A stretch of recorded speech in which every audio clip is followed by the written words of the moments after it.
Hey, what's up, JD?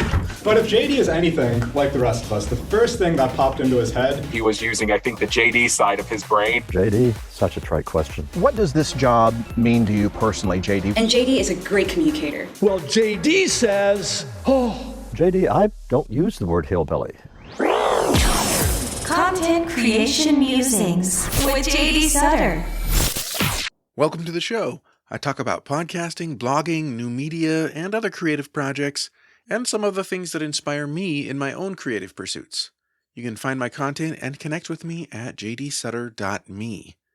Today, I want to share my top 6 books from 2025. In 2025, I read 96 books, and of those, I had 19 books that I rated 5 stars, and an additional 41 were 4 stars or between 4 and 5. The story graph, the tool I use to track my reads, allows for fractional ratings down to 1/4 of a star, so that's where those partial stars come from. As with last year, most of my 5-star reads were part of some thriller series I was reading, and a few were rereads, so it was actually a little bit of a disappointing reading year. I read several books that were highly rated and hyped up that just didn't work for me. If you'd like to hear more about that, let me know. But I want to share with you some thoughts on 6 of my favorite reads from last year. And if you're interested in more takeaways from my media consumption last year, I wrote a post about that, which is linked up in the notes for this episode. So I went through all of my 4 to 5-star reads, set aside all the series ones, and looked at all the standalone books, both nonfiction and fiction, and I thought about which ones impacted me the most as I looked back on them. To clarify, this is not a top 6 best books or a 6 books you've gotta read kind of list. This is more of a 6 favorites list. There are elements to books that are objectively good or bad, but often reading choices, they're very subjective, as I've said in previous episodes. So these may not work for you the same way they did for me, but generally speaking, I think each of these books deserves a look at the very least. But don't just take my word for it, check out their synopses, read some other reviews, and make a decision for yourself. These are also not books published in 2025, just ones that I read in 2025. So let's get into this, my top 6 books that I read in 2025, in no particular order. First up, we have Ronia the Robber's Daughter by Astrid Lindgren. This is a medium-paced fantasy tale written for children that is adventurous, lighthearted, and at times mysterious. I know that it's intended for younger readers, but I thoroughly enjoyed this book. It's an absolutely delightful tale with wonderful characters that are so much fun to follow.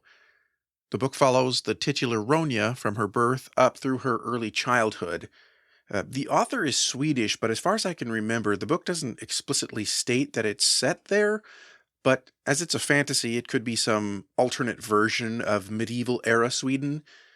It's fantasy that doesn't feel too different from the real world. It's more like a light dusting of whimsical fantasy, mostly in the form of mythical and folkloric creatures, sprinkled over the setting of a lush, enchanting wood and a cavernous castle on the hill. It's beautifully written with touches of humor here and there, and it moves at a leisurely pace that allows you to enjoy the world and its colorful characters. Very, very enjoyable. Highly recommend this one. Next up is Purgatory Road by Samuel Parker. I've read Parker's 2 other novels and loved them both. This was actually his first, but I got to it last. It's a fast-paced, dark, adventurous, mysterious thriller that kept me on the edge of my seat the whole time. We're following a husband and wife who are on a road trip when they break down in the middle of the Nevada desert, where they encounter an old recluse who turns their world upside down. It's creepy and strange in places, and has some supernatural elements that all work together to keep you in suspense. Like I said, it's dark, and it's not without moments of peril and horror, but it is ultimately hopeful, and I thoroughly enjoyed it. Next we have A Nightmare City by Andrew Klavan. Now this is another fast-paced, dark, adventurous, mysterious thriller but this time it's a YA one.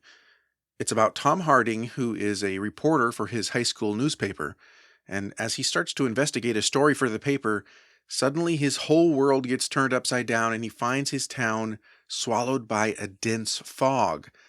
But it's not just a fog. There are monsters in the fog. Yeah, it sounds crazy, but it all makes sense in the end. And I noticed this book had pretty low rating at the time I read it, and I thought this does not deserve that low rating, in my opinion. The plot is gripping right from the start.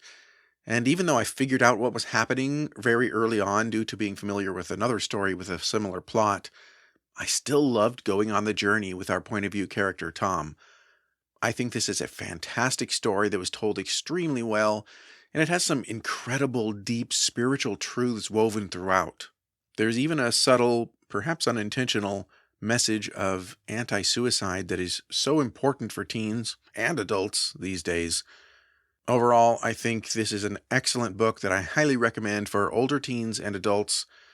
I ended up reading 4 Klavan YA thrillers this year, and this was my favorite of them all. Favorite line from this book was, "That was the trouble with searching for the truth. It wasn't always pleasant. It wasn't always something you wanted to find." Really poignant line there. Next up is The Fox by Frederick Forsyth.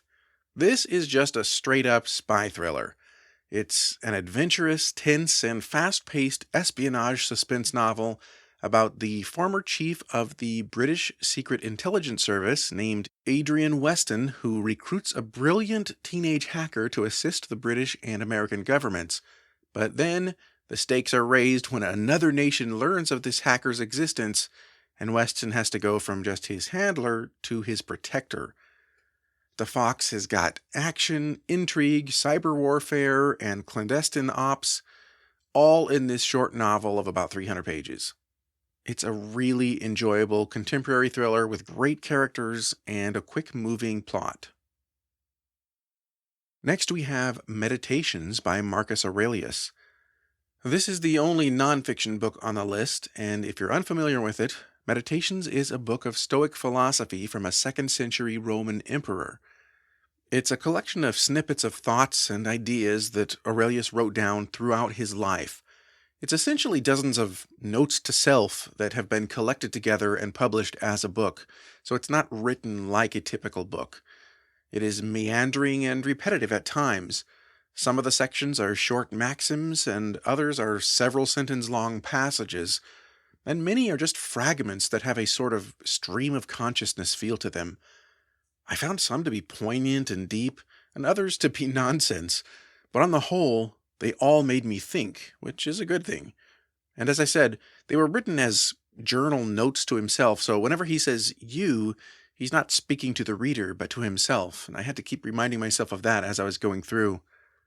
Now, the particular edition that I read was a newer translation by Gregory Hayes, published in 2002, and it is very, very modern in its vernacular and the way that he translated the language. And so it's really interesting. I did feel sometimes it felt a little bit too modern, and so I went and looked up another translation just to get another look at the same sections of the book to see how it was translated differently and how it was worded. And I found that very interesting, and I will definitely be going back and rereading this one, and probably will pick up another translation as well just to compare and contrast and digest it, because there's so much in this book. One of my favorite sections is Meditations 844, and so I'm going to give you the modern translation, the version that was in the book I read, versus a classic translation of the first line of this section, so you can see for yourself how different it is. In the Gregory Hayes translation, it says, "Give yourself a gift, this present moment." And the 1862 translation by George Long says, "See that thou secure this present time to thyself." So it's saying the same thing, but with a very different language. So it's really interesting. There's a lot to digest in this book, and it took me a long time. I read it over many, many months and didn't finish it until actually December 31st. And last up, we have Indiscretions of Archie by P.G. Wodehouse. This is absolutely hilarious. It might be my favorite Wodehouse yet, and I've read a lot of his works. I literally laughed out loud several times throughout it. Wodehouse is probably most known for his characters of Jeeves and Wooster, but this is a comical, medium-paced novel about a young man named Archie Moom, who has married the daughter of a rich hotelier in New York named Daniel Brewster. The father-in-law is not really a fan of Archie, and the book just chronicles all the messes he gets into trying to please Brewster.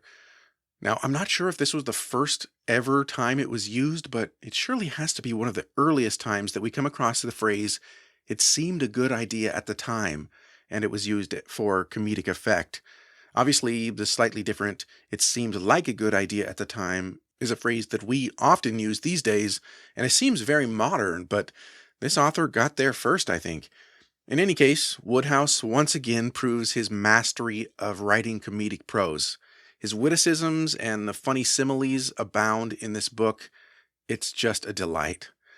One of my favorite lines, "He looked like a horse with a secret sorrow. He coughed 3 times, like a horse who, in addition to a secret sorrow, had contracted asthma." Oh my goodness, it's just so fun. And I know I'm already running long on this particular episode, but I wanted to throw in a couple of extras. As I said, I try to keep the main list to standalone books. So I want to throw out a couple of entries in various series that I also read in 2025 and really recommend. So first up is the Liminal Library series. I read the first book in that series called Misshelved Magic, and it's by S.R. Crickard. Really enjoyed this crazy, really interesting fantasy world, all revolving around books. So I am really looking forward to the next entry in that series, The Liminal Library, and that one was a lot of fun. Next up, I read the latest book in the Charles Lennox Mysteries series by Charles Finch. Really love this series, set in historic London about a detective, Charles Lennox. Really great series. And then lastly, I read the most recent book in the Flavia de Luz Mysteries series by Alan Bradley, also set in England, but much later in the 1900s. And interestingly enough, while both of these last 2 series are set in England, neither of these authors are British.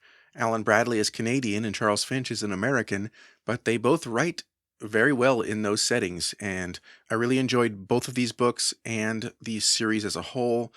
Highly recommend them, and if you're interested at all, you want to start at the very beginning of these series, because even though each book has its own mystery, there is an overarching plot that runs through all of them. All right, we are totally out of time now. So I'm going to head out the door, but as always, a transcript of this episode, along with the links to the related resources, can be found at my website, jdsutter.me/ccm18. You can send your feedback to show@jdsutter.me, and I will talk with you next time. Adios.